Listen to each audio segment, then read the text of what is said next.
আমি মির্জা ফখরুল ইসলাম আলমগীর। যৌবনে আমরা এই দেশটার জন্য যুদ্ধ করেছিলাম। তখন আমাদের চারপাশে অনেক মানুষ ছিল যারা বলতো যে পাঞ্জাবিদের সাথে যুদ্ধে আমরা কোনোদিনও পারবো না, মেরে কেটে ওরা শেষ করে দেবে।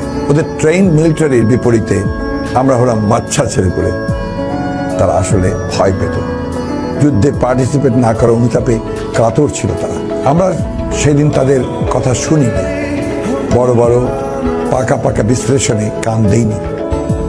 আমরা শুধু আমাদের মনের কথাটা শুনেছিলাম, শুধু একটা স্বপ্নকে তাড়া করেছিলাম, দেশটা মুক্ত হবে, একটা গণতান্ত্রিক রাষ্ট্র হবে বাংলাদেশ।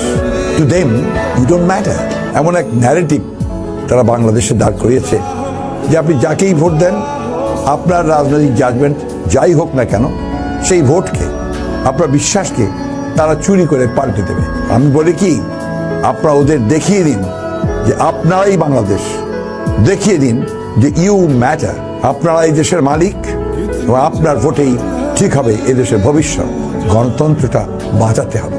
একটা আলো আমরা খুঁজে পেয়েছিলাম আমাদের যৌবনে, যেটা আমরা আপনাদেরকে দিতে চাই।